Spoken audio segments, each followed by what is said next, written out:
बड़ी ज़बरदस्त विक्ट्री हासिल की इंडिया ने। इस तरह की विक्ट्रीज बड़ी कम देखने में आई है कि जी आप है ना किसी टीम को इस तरह आउट कर दें। होम टीम में ना बहुत सारी टीमें जीतती हैं, लेकिन इस तरीके से हराना। ये टेस्ट मैच बआसानी से भारत ने जीत लिया। घर पे खूब खेलते हैं, इसमें कोई शक नहीं है कि इस वक्त सबसे टफ टीम भारत की है घर में हराने के हिसाब से। कंसेक्यूटिव हमें जीत दिखे लगातार, जिस तरह टीम इंडिया जीतती हुई दिख रही है, अनबीटन रही, इस तरह की परफॉर्मेंस लाने के लिए कितनी जद्दोजहद हमें करनी पड़ेगी? सवेरा इन्होंने ना अपने स्टैंडर्ड्स बहुत हाई कर लिए है। अब ये पाकिस्तान एक वक्त होता था जो पाकिस्तान से ये थोड़ा सा बैकफुट पे रहते थे, लेकिन अब इन्होंने अपनी सोच जो है ना वो बहुत आगे कर ली है। जो इंडियन टीम ने जो विक्ट्री हासिल की है ना, वो विक्ट्री ऐसी है कि आप देखें कि एशिया में कोई टीम अगर कोई ऐसी परफॉर्मेंस दिखा सकती है तो वो इंडियन ही कहना पड़ेगा, इंडियन टीम है। इंडिया की टीम का जो जीतने का रेशियो है टेस्ट क्रिकेट के अंदर वो है ये।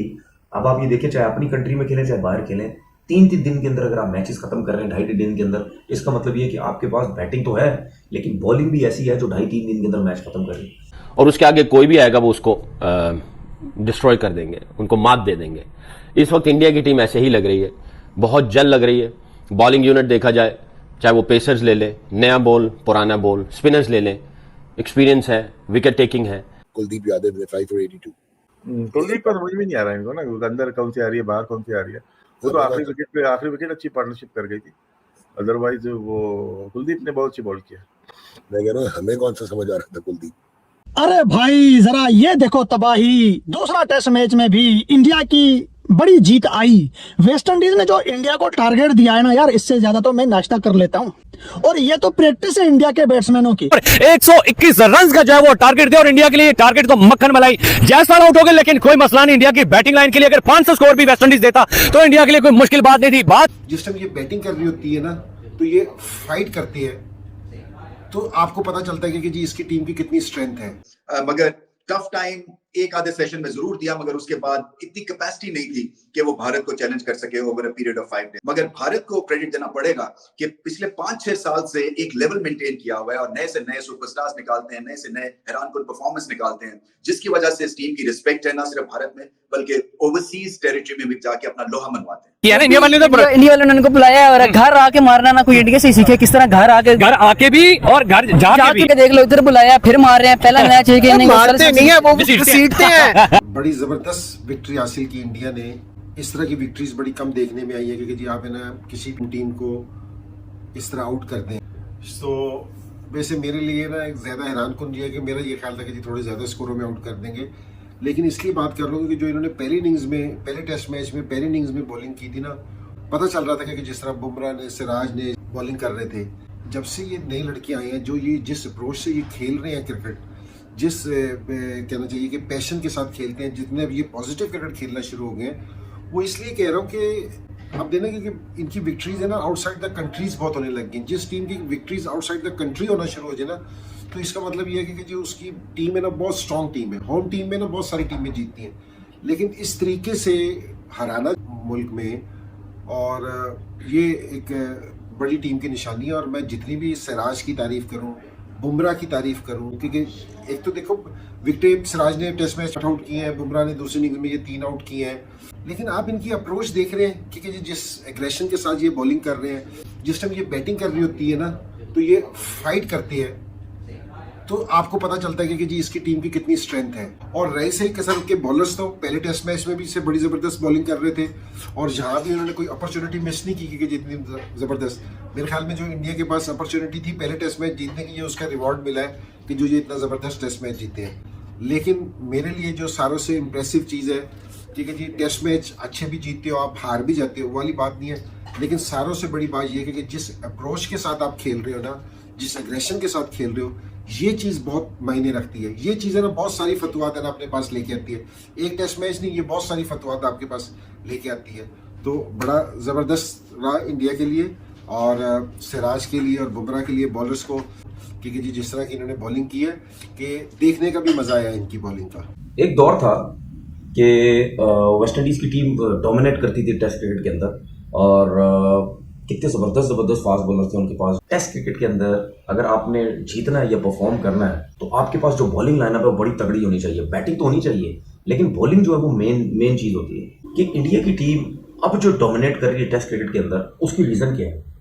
आई थिंक जब मैंने जब क्रिकेट स्टार्ट की या एक आध दो स्पिनर्स होते थे, इनके अलावा इंडिया की टीम के पास कोई इतने ज़बरदस्त बॉलर्स नहीं है। जब हमने क्रिकेट स्टार्ट की तो हम यही सुनते थे कि पाकिस्तान के पास क्या बॉलर्स हैं टेस्ट क्रिकेट के अंदर, लेकिन इंडिया के पास इतने अच्छे नहीं हैं, या पूरी दुनिया के पास इतने ज़बरदस्त फास्ट बॉलर्स हैं 5 डे क्रिकेट के लिए, इंडिया के पास नहीं है। कल के दौर में भी देख लें फास्ट बॉलर्स कितने अच्छे हैं उनके पास, वो टेस्ट क्रिकेट में कितना अच्छा डोमिनेट करते हैं। इंडिया की टीम का जो जीतने का रेशियो है टेस्ट क्रिकेट के अंदर वो है ही यही। अब आप ये देखिए, चाहे अपनी कंट्री में खेलें चाहे बाहर खेलें, 3 दिन के अंदर अगर आप मैचेस खत्म कर रहे हैं 2.5 दिन के अंदर, इसका मतलब ये है कि आपके पास बैटिंग तो है लेकिन बॉलिंग भी ऐसी है जो 2.5-3 दिन के अंदर मैच खत्म करे। अब इन्होंने फोकस करना शुरू किया हुआ है फास्ट बॉलर्स के ऊपर। जिस तरह हम गोरों के बारे में बोलते हैं ना कि वो हमसे कोई 10-10, 15-15 साल आगे की सोचते हैं, इस तरीके से मुझे ऐसा लग रहा है कि जो अब इंडियन टीम की जो टीम कोचिंग स्टाफ है या कप्तान, वो आगे की सोच रहे हैं। जो पाकिस्तान के जो लोग हैं वो भी टेस्ट क्रिकेट के अंदर स्पेशली ऐसे प्लेयर्स लेके आए जो लंबे अरसे तक डोमिनेट करें, टेस्ट क्रिकेट के अंदर परफॉर्म करें। तो मुझे उम्मीद है कि पाकिस्तान के जो लोग हैं वो भी इस चीज़ को बड़ा जल्दी सोचेंगे कि किस तरीके से टीम बनाई जाती है। इंडियन फैंस को अक्रॉस द ग्लोब बहुत बहुत मुबारकबाद इस तारीखी कामयाबी पे, because what a wonderful victory. कल ही हम कह रहे थे कि ये हिस्टोरिक विन से इंडिया को जीतने से अब कोई रोक नहीं सकता। टूटने के लिए तो ये रिकॉर्ड बन गया और क्रेडिट जाता है जी पूरी टीम को और मैनेजमेंट को। At the end of the day बहुत ही सुपीरियर परफॉर्मेंस रही इंडिया की, बहुत ही सुपीरियर परफॉर्मेंस, और जो याद रखी जाएगी, जो इंडियन टीम ने जो विक्ट्री हासिल की है ना, वो विक्ट्री ऐसी है कि आप देखें कि एशिया में कोई टीम अगर कोई ऐसी परफॉर्मेंस दिखा सकती है तो वो इंडियन ही कहना पड़ेगा, इंडियन टीम है। इंडियन सिस्टम की कामयाबी है, प्लेयरों की है। जिस टीम में विराट कोहली ना हो, शामी ना हो, रोहित शर्मा, ऐशवन छोड़ गया हो, तो वो टीम, यंग इंडियन टीम जीतना एक टेस्ट में तो मेरे ख्याल से बड़ी परफॉर्मेंस और क्रेडिट देना चाहिए। और गौतम पे मेरे ख्याल से बड़ा प्रेशर रिलीज हुआ होगा। जाहिर सी उन्होंने दूसरी चीज अपनाई, हालांकि फिर बात आई कि कुलदीप को खिलाओ, कामी भी बोल रहा था कुलदीप को खेलना चाहिए था, सही है। अब दूसरी बारी में उसने आउट भी कर दिया, अब क्या करेंगे? यहाँ पे जो मेरे ख्याल से नंबर्स लिए हैं इंडियन बॉलिंग ने, जो सिराज ने पहली इनिंग में बॉलिंग करके दिखाई है, वो अनबिलीवेबल है। तो आप यहाँ से अंदाजा लगा लें कि कितनी जबरदस्त बॉलिंग की है, एरिया कितना जबरदस्त था, पेस पे रिलाई नहीं किया, सिर्फ लाइन और लेंथ और स्विंग का पूरा फायदा उठाया, सीम हिट करने की कोशिश की जहां से उनको फायदा मिला। तो नए बॉल पे इस पिच पे जबरदस्त मूवमेंट मिली है और एक्सीलेंट पिच थी। टेस्ट मैच के हिसाब से जो अच्छी बॉलिंग कर रहा था वो आउट भी कर रहा था, जो अच्छी बैटिंग कर रहा था रन भी लंबे कर रहा था। तो एक परफेक्ट टेस्ट मैच वाली पिच थी। कि टीम किसको कहते हैं? जिनकी सोच एक हो, जिसके जज्बात एक हो, जिनका मकसद एक हो, जिनका देखना एक हो, जिनका बोलना एक हो, जिनका एक कप्तान हो, लीड फ्रॉम द फ्रंट करता हुआ हो, सब के दिल जुड़े हुए हों, और उसके आगे कोई भी आएगा वो उसको डिस्ट्रॉय कर देंगे, उनको मात दे देंगे। इस वक्त इंडिया की टीम ऐसे ही लग रही है, बहुत जल्द लग रही है।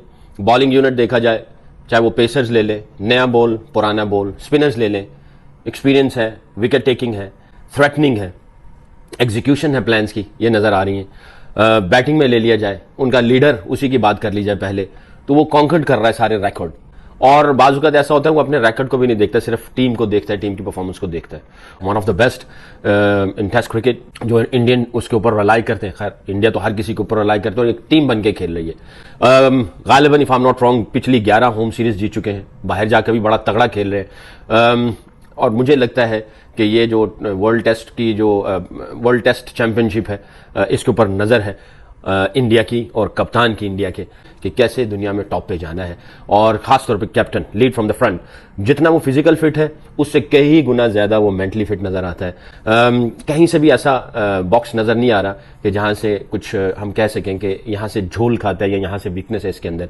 But I think he is a very good captain at the moment, बहुत ही तगड़ा कैप्टन हो गया, उसको पता है टीम को कैसे लड़वाना है। मैनी कंग्रेचुलेशन, बहुत ही तगड़ी क्रिकेट खेली है।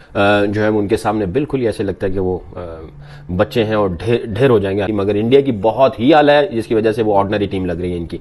नमस्कार दोस्तों, जय हिंद। दोस्तों जैसा कि आपने वीडियो में देखा कि पाकिस्तान मीडिया ने जमकर तारीफ किया है भारत की इस 2-0 से वेस्ट इंडीज को सीरीज हराने पर। और जैसा कि भारत ने ये जो दोनों मैच जीते हैं कंप्रीहेंसिव विक्ट्री है, और भारत ने दूसरे मैच में जिस तरीके से कह सकते हैं कि वेस्ट इंडीज ने थोड़ा रेजिस्टेंस दिखाया, लेकिन विन भारत के पक्ष में रहा। और जो भारत ने गेंदबाजी के साथ, जैसे कुलदीप यादव ने 3 विकेट जब्त किए, उसके बाद सिराज ने भी विकेट लिए, बुमराह ने भी विकेट लिए, और उसके बाद बल्लेबाजी में ही तो क्या ही कहना, क्योंकि पहले जो बल्लेबाजी हमारी पहली इनिंग्स में थी, जो जायसवाल और के राहुल और शुभमन गिल ने, वैसे ही मतलब जो बाकी कुछ बचे कुछ रन थे उसको भारत करने में कामयाब रहा। और कह सकते हैं कि भारत ये जो सीरीज था ये लगा ही नहीं कोई टीम के साथ मुकाबला है। वेस्ट इंडीज बिल्कुल ही जो थोड़ा रेजिस्टेंस तो दिखाया मतलब कह सकते हैं कि 2 इनिंग्स में, लेकिन उसके बावजूद वेस्ट इंडीज के खिलाफ मतलब ऐसा नहीं लगा कि भारत थोड़ी परेशानी में है या कुछ। बिल्कुल आसानी के तरीके से ये भारत ने दोनों मैच जीते हैं और कह सकते हैं कि कंप्रिहेंसिव जीते हैं। और WTC में भी अब भारत को ये मौका मिल जाएगा जो अपनी रैंकिंग बढ़ाने में, और बढ़ भी जाएगा भारत का, 2 में शायद भारत आ सकता है। तो अब समझ सकते हैं कि भारत अब WTC का ये फाइनल तो जरूर खेलना चाहिए। और जिस तरीके से भारत का परफॉर्मेंस है तो लगी हुई ऐसे रहा है कि भारत WTC का फाइनल इस बार जरूर खेलेगा। तो दोस्तों इस वीडियो में इतना ही। वीडियो अच्छा लगा तो जरूर लाइक कर दीजिए, चैनल को सब्सक्राइब करके ऑल बटन जरूर कर दीजिएगा ताकि मैं लेटेस्ट वीडियो की नोटिफिकेशन आप मिस ना कर सके। मैं रुकता हूं, जल्दी मिलूंगा नई वीडियो के साथ। तब तक के लिए जय हिंद, वंदे मातरम।